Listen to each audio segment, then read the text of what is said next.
Friends, मेरा नाम है आशीष परमार और फिर से स्वागत है आपका मोबाइल टेक यूट्यूब चैनल के अंदर। आज हम लोग देखने वाले हैं कि हम लोग लॉगिन स्टेट कैसे मैनेज कर सकते हैं और एक डेमो की लॉगिन स्क्रीन मैं डिज़ाइन करके आपको दिखाऊंगा और थोड़े डिज़ाइन के कंसेप्ट्स होते हैं जो मैं आपको समझाऊंगा। और साथ ही साथ में हम लोग लाइव प्रोजेक्ट के अंदर क्या क्या प्रॉब्लम्स आती हैं वो भी हम लोग आज देखेंगे। ठीक है, तो स्टार्ट करते हैं हम लोग यहाँ से। लास्ट टाइम मैंने आपको स्प्लैश स्क्रीन के बारे में बताया था कि स्प्लैश स्क्रीन क्या होती है बेसिकली, कि उसके ऊपर पूरे एक्शन परफॉर्म होते हैं। तो स्प्लैश स्क्रीन का मतलब क्या होता है कि एक लोगो, आपका एक एनिमेटेड लोगो होता है, तो वो डिस्प्ले होता है और वो स्क्रीन से आपकी एप्लीकेशन स्टार्ट होती है।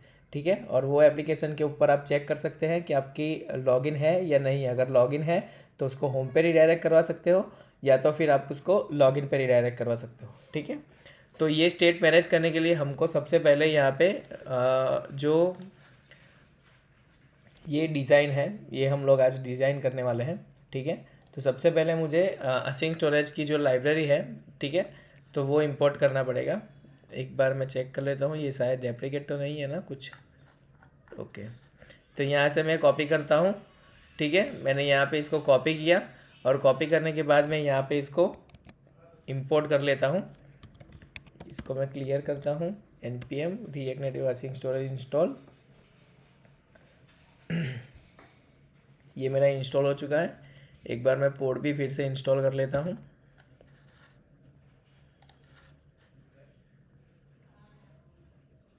पोर्ट इंस्टॉल करता हूँ, उसके साथ साथ मैं आपको थोड़ा ओवरव्यू दे देता हूँ इसका।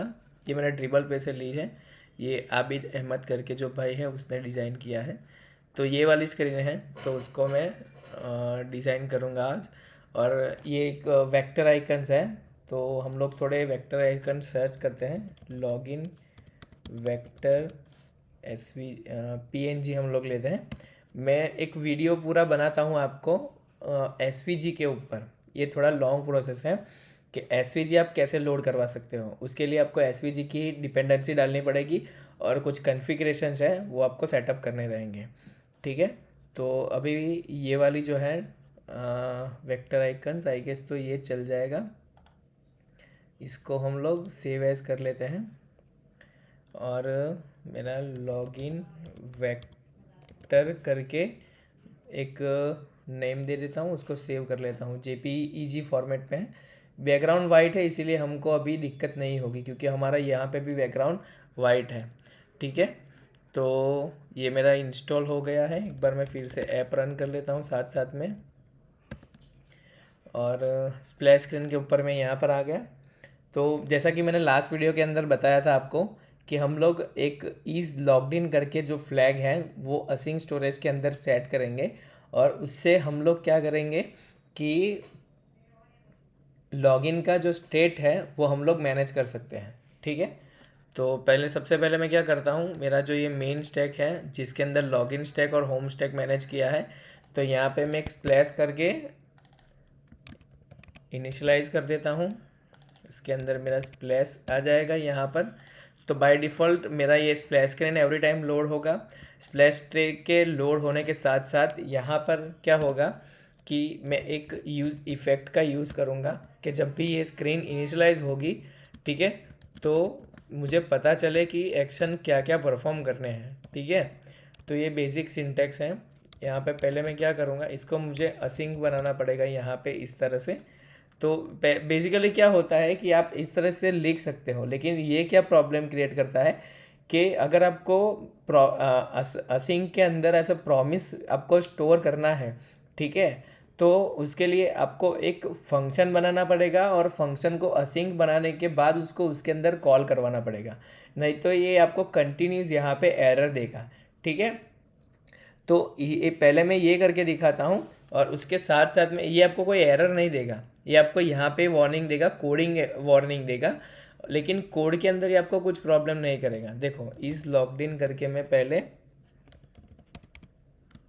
एक फ्लैग लेता हूँ, इसके अंदर अवेट यूज़ करके असिंक स्टोरेज का यूज़ करूँगा। डॉट गेट करके उसकी मेथड है। ठीक है, अगर आपको असिंक स्टोरेज की मेथड नहीं पता है और असिंक स्टोरेज के बारे में डिटेल में नहीं पता है, ठीक है, तो मैं उसके लिए एक अलग से वीडियो बना दूंगा, ठीक है, और उसके अंदर आपको डिटेल में समझा दूंगा। और इज़ लॉग्ड इन, ओके, ठीक है, ये मेरा हो गया। मैं एक ठीक है, चलो, तो यहाँ पे मैंने ये चेक कर लिया, और मेरे को यहाँ पे क्या चेक करना है, कहा है is logged in equal to मतलब ट्रू या तो फॉल्स है, ठीक है, तो उसके अंदर वैल्यू है, ठीक है। तो मुझे क्या करना है, पहले यहाँ पे मुझे प्रॉप्स लेना पड़ेगा, क्योंकि मुझे नेविगेशन इंपोर्ट करना है, जो लास्ट वीडियो में मैंने समझाया था उस तरह से। यहाँ से मैं क्या करूँगा, उसका डीस्ट्रक्चर करूँगा, नेविगेशन फ्रॉम प्रॉप्स, ठीक है, नेविगेशन डॉट नेविगेट, उसके अंदर सबसे पहला मेरा होम स्टैक, होम स्टैक के अंदर मेरी स्क्रीन कौन सी है, होम, ठीक है, इस तरह से मुझे देना है। एल्स करके अगर लॉगिन है तो होम स्टैक पे जाएगा, लॉगिन नहीं है तो ये मेरा लॉगिन स्क्रीन पे जाएगा। तो उसके लिए मुझे यहाँ पे मेंशन करना पड़ेगा लॉगिन स्टैक, उसके साथ साथ लॉगिन, ठीक है, ये हो गया। इसको मैं ये सबको सेव कर लेता हूँ एक साथ में, सेव ऑल, ठीक है, देखते हैं कुछ एरर आई या नहीं, नहीं कोई एरर नहीं है। अभी मैं इसको रिलोड कर लेता हूँ, ठीक है, ये क्या दे रहा है, लॉगिन नहीं है, क्योंकि उसको ये वाली वैल्यू नहीं मिली है, ठीक है। तो अभी हम लोग क्या करेंगे, इस लॉग्ड इन करके ये जो फ्लैग है मैंने बनाया है, इसको हम लोग सेट करवाएंगे, ठीक है। तो मैं क्या करूँगा, लॉगिन की स्क्रीन पे आ गया मैं, यहाँ पे सॉरी स्टैक पे आया, लॉगिन की स्क्रीन पे आया, और यहाँ पे लॉगिन को नेविगेट कर रहा हूँ। और सबसे पहले मैं क्या करूँगा कि असिंग स्टोरेज लूँगा, यहाँ पर सेट आइटम इज़ लॉग्ड इन। देखो यहाँ पर मैंने हर जगह पर स्टेटिकली वैल्यू दी है, लाइक ये जो होम है, ठीक है, ये होम स्टैक है, ये इज़ लॉग्ड इन है, ठीक है। तो ये सभी चीज़ें मैंने अभी स्टेटिक लिखी है, ठीक है। लेकिन अगर आप कोई बड़े प्रोजेक्ट के अंदर काम कर रहे हो, या तो कोई रियल टाइम प्रोजेक्ट के अंदर काम कर रहे हो, तो ये सभी चीज़ें आपको एज अ कॉन्स्टेंट मैनेज करना पड़ेगा, ठीक है। एक कांस्टेंट करके फाइल बनानी है, और वहाँ से वो की को एक्सपोर्ट करना है, और यहाँ पे उसको इंपोर्ट करना है, ठीक है। और जो जो जगह पर आपको होम यूज़ करना है, तो particular app constant dot home करके जो की आपने बनाई होगी वो यूज़ करना है, ताकि क्या हो कि कोई भी जगह पर स्पेलिंग मिस्टेक ना हो, ठीक है। ये थोड़े स्टैंडर्ड्स हैं जो मैं बता रहा हूँ आपको, सो आपको रियल टाइम प्रोजेक्ट के अंदर आपको ये सारी चीज़ें बहुत काम आएगी, ठीक है। अभी ये मुझे क्या दे रहा है कि एक्सपेक्टेड 2 3 आर्ग्यूमेंट बट गॉट 1, ठीक है। मतलब क्या हुआ कि मैंने की तो दे दी, लेकिन उसकी वैल्यू नहीं दी यहाँ पर। और अगर मैं यहाँ पर 1 पास करूँगा तो वो मुझे एरर देगा, क्योंकि असिंग स्टोरेज के अंदर आपको कंपलसरी स्ट्रिंग वैल्यू देना है, ठीक है। असिंग स्टोरेज क्या करता है कि कोई भी डेटा टाइप यूज़ करो आपको नहीं चलेगा, आपको only and only string variable या तो स्ट्रिंग वैल्यू ही स्टोर करवानी पड़ेगी उसके अंदर, ठीक है। तो यहाँ पे मैं क्या करता हूँ, यहाँ पे मैं उसको 1 दे देता हूँ, ठीक है। मैंने इसको 1 दे दिया, इसको अवेट करने की ज़रूरत नहीं है, ठीक है। और इज़ लॉग्ड इन ट्रू हो गया। इज़ लॉग्ड इन ट्रू होने के बाद मैं यहाँ पे एक बार देन करके चेक करता हूँ, देन के अंदर मुझे मिलेगा फुलफिल रिज़ल्ट मिलेगा, और उसके अंदर मैं यहाँ पे उसको नेविगेट करवा देता हूँ, ठीक है। मैंने यहाँ पर पहले क्या किया, उसकी वैल्यू सेट की, जैसे ही वैल्यू सेट होगी उसको रिस्पॉन्स मिलेगा, रिस्पॉन्स मिलने के बाद वो क्या करेगा, मुझे नेविगेट कर देगा होम स्टैक के ऊपर, ठीक है। तो चलो हम लोग ये चेक करते हैं। पहले मैं स्प्लैश स्क्रीन मेरी थी, स्प्लैश स्क्रीन पे आ गया हूँ मैं यहाँ पर, और इसकी वैल्यू में इक्वल टू 1 चेक कर लेता हूँ, ठीक है। क्योंकि अभी मैंने उसको कन्वर्ट नहीं करवाया है बूलियन के अंदर, क्योंकि उसको क्या बोलते हैं कि एज अ स्ट्रिंग वैल्यू मिलेगी, उसको मुझे बूलियन में कन्वर्ट करवाना पड़ेगा, ठीक है। तो मैं यहाँ पे बेसिकली जो मैंने स्टोर करवाया है मैं वही चेक करवा रहा हूँ सिंपली। मैं यहाँ पे इसको सेव किया मैंने, लॉगिन किया, 1 minute, object parsing error, 1 minute. हाँ, इसको फिर से रिलोड करता हूँ, ये कहीं पे ग्लिच हुआ है। मैंने रिलोड किया, मेरी लॉगिन स्क्रीन आई, ठीक है। क्योंकि मैंने लॉगिन किया नहीं है, मैं इस पर क्लिक करता हूँ, ये होम स्क्रीन पे चला गया। आई होप कि उसने one variable set is logged in one set कर लिया होगा, ठीक है। तो यहाँ से मैं क्या करता हूँ, इसको किल्ड करता हूँ, ओके। फिर से ओपन करता हूँ, मेरा होम आ गया, देखो होम आ गया। लेकिन क्या हो रहा है अभी मैं आपको समझा रहा हूँ, 1 मिनट, इसको मैं फुल स्क्रीन करता हूँ, इसको थोड़ा बड़ा करके मैं आपको समझाता हूँ क्या हो रहा है। देखो ये होम स्क्रीन है, ठीक है। मैं इसको फिर से रिलोड करता हूँ। अब ध्यान से देखना क्या होगा, आपको लॉगिन दिखेगा, पहले लॉगिन दिखेगा, उसके बाद आपको होम दिखेगा। नहीं, ये डायरेक्ट आ रहा है। मतलब कहीं कहीं पे ऐसा होता है कई बार कि अगर आपने लॉगिन स्टैक दिया है उसके साथ में होम स्टैक पे रिडायरेक्ट करवा रहे हो, तो क्या होता है कि वो होम स्टैक पे नहीं आता है, उसको लॉगिन होता है, लॉगिन के बाद आता है। ये कब होता है, जब आप डायरेक्टली लॉगिन स्क्रीन लोड करवाते हो और लॉगिन स्क्रीन के ऊपर डायरेक्टली उसको मैनेज करवाते हो, ठीक है। यहाँ पर मैंने क्या किया है कि मैंने सीधा, मैंने ये जो इनिशियलाइज फंक्शन है उसके अंदर मैंने इज़ लॉग्ड इन चेक करवा लिया है और ये अवेट सिंक के अंदर डाल दिया है। और यहाँ पे जो एरर दे रहा है उससे हमें कोई इम्पैक्ट नहीं दिख रहा है, ठीक है। तो क्या होगा कि इस लॉग्ड इन 1 है तो वो होम स्क्रीन पे जाएगा, अदरवाइज वो लॉगिन स्क्रीन पे जाएगा, ठीक है। तो हम लोग क्या करेंगे, अभी होम स्क्रीन के ऊपर एक लॉग आउट का बटन रख देंगे। होम स्क्रीन पे आया मैं यहाँ पर, और मैं क्या करता हूँ, लॉगिन पे से वो बटन उठा लेता हूँ यहाँ से, ठीक है। ये होम स्क्रीन, इसके ऊपर मैंने एक लॉग आउट का बटन रख देता हूँ मैं, लॉग आउट, ओके। उसके अंदर मेरे को सेट करवाना है इसकी वैल्यू ब्लैंक, ठीक है।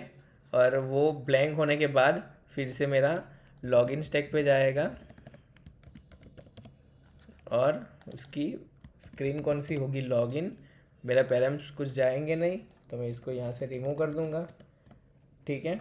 और असिंक स्टोरेज उसको मिल नहीं रहे तो उसको इंपोर्ट कर लेते हैं, रिएक्ट नेटिव में से नहीं, सॉरी, हाँ, उसको इंपोर्ट करेंगे हम लोग रिएक्ट की, सॉरी, असिंक स्टोरेज में से इंपोर्ट करेंगे, ठीक है। मैंने सेव कर लेता हूँ यहाँ से।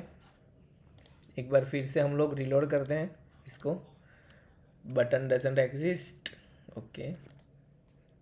बटन इंपोर्ट कर लिया मैंने, सेव कर रहा हूँ, कम्प्लीटली चल रहा है, ठीक है। होम स्क्रीन पे आया, लॉग आउट का बटन भी आ गया, रिलोड करता हूँ, home screen I, log out. इसको एक बार किल करके भी चेक कर लेते हैं, कहीं मेरा लॉगिन तो नहीं आ रहा है ना फिर से। ओके, होम स्क्रीन आ गई, इस पर क्लिक करूँगा, उसने लॉगिन दे दिया। अभी मैं क्या करूँगा, रीलोड करूँगा, ये चेक करने के लिए कि उसने मेरी वैल्यू असिंक स्टोरेज के अंदर से रिमूव की या नहीं की। तो मैं सिंपली रीलोड करूँगा, ये लॉगिन ही दे रहा है। फिर से रीलोड करूँगा, ये लॉगिन ही देगा क्योंकि हमने उसकी वैल्यू रिमूव करवा दी है, ठीक है। तो इस तरीके से आप लॉगिन का जो स्टेट है वो मैनेज कर सकते हो, या तो लॉगिन है तो होम स्क्रीन, या विदाउट लॉगिन लॉगिन स्क्रीन, ठीक है।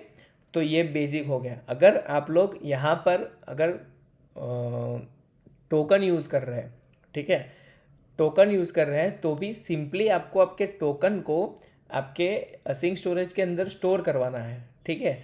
अगर वहाँ से उसको टोकन मिलता है या तो आपको यूज़र आईडी स्टोर करवा दो, ठीक है, यूज़र आईडी स्टोर करवा दो, टोकन स्टोर करवा दो।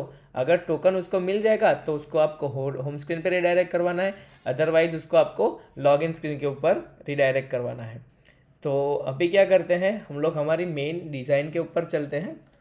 जो मैंने वेक्टर आइकन्स लिया है वो यहाँ पे मैं क्या करूँगा, एक SRC के अंदर असेस्ट का फोल्डर बना दूँगा, फाइल हो गया, असेस्ट करके एक फ़ोल्डर बनवा दूँगा। और उसको जो मैंने डाउनलोड किया है मेरा,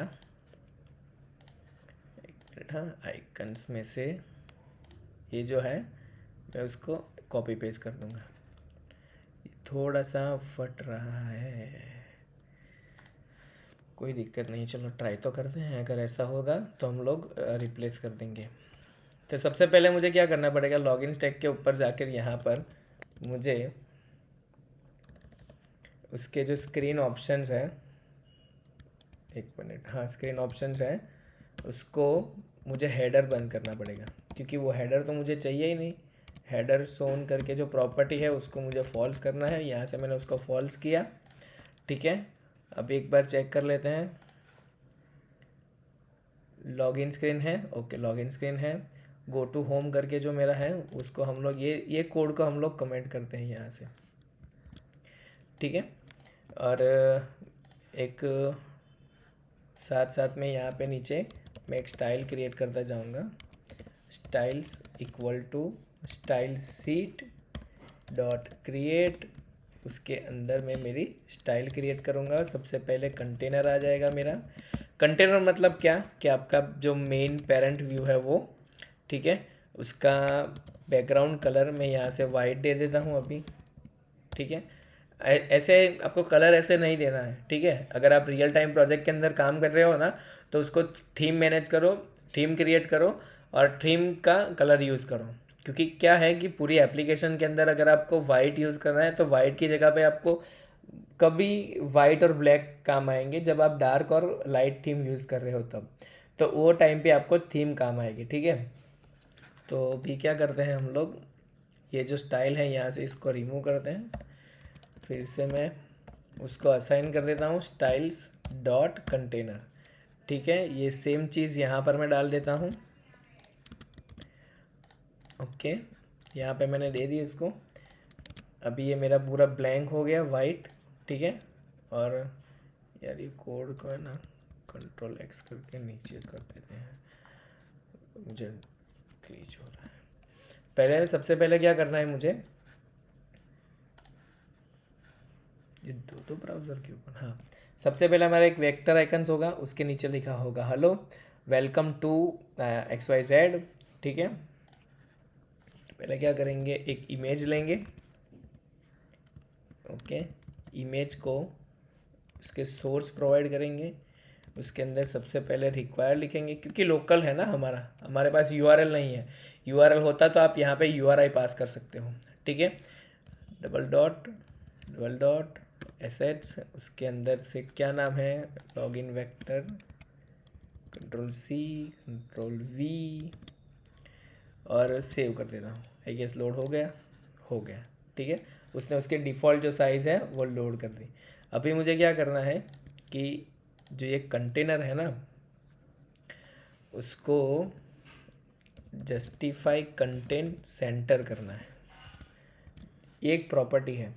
ठीक है, उससे क्या होगा कि जो भी आपका कंटेंट है ना वो प्रॉपरली आपका सेंटर में आ जाएगा। ठीक है, अभी अलाइन आइटम सेंटर करते हैं। अलाइन आइटम सेंटर किया मैंने, वो प्रॉपरली सेंटर आ गया।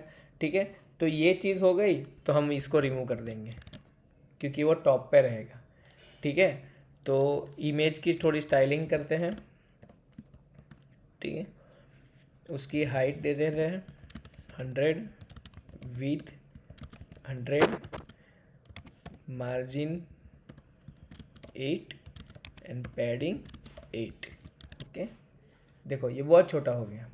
ठीक है, मैंने अभी क्या किया, यहाँ पे 100 साइज़ दे दी। ठीक है, अभी मेरे पास 15 है। ठीक है, मान लो मेरे पास ऐसी है आईफोन ऐसी, या तो फिर आईफोन 6 है ऐसे, तो वो तो छोटी स्क्रीन हो गई ना, तो उसके अंदर भी वो 100 की हाइट का दिखेगा। ठीक है, तो उसके लिए आपको क्या करना रहेगा कि अगर आपको रिस्पॉन्सिव मोबाइल एप्लीकेशन की UI बनानी है तो रिएक्ट नेटिव क्या करता है, हमें हाइट विड्थ स्क्रीन्स के प्रोवाइड करता है। ठीक है, उसके लिए क्या करना है, यहाँ से एक डायमेंशंस होते हैं।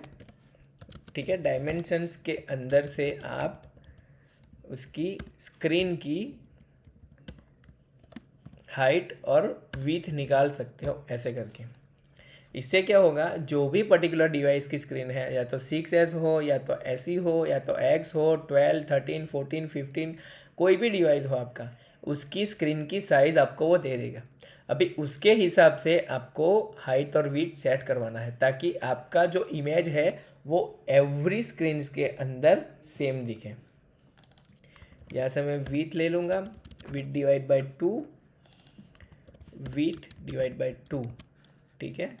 देखते हैं, ओके ये आ गया। अब इसको डिवाइड बाई 1.5 करते हैं क्योंकि थोड़ा बड़ा चाहिए हमको, इसीलिए 1.5, ठीक है। जो हमें चाहिए था वो बड़ा आ गया, ठीक है। अगर थोड़ा ऊपर से आपको और चाहिए बॉटम के अंदर, तो यहाँ से आप स्पेशली मार्जिन टॉप या तो पैडिंग टॉप कर सकते हो। पैडिंग टॉप 20 समथिंग कर सकते हो, ठीक है। थोड़ा सेंटर में आ गया। फिर ये हमारा प्रॉपर हो गया। ये इसका इमेज थोड़ा बड़ा है इसीलिए हमको ऐसा दिख रहा है, ठीक है। हम लोग क्या करेंगे अभी, एक टेक्स्ट सेटअप करेंगे।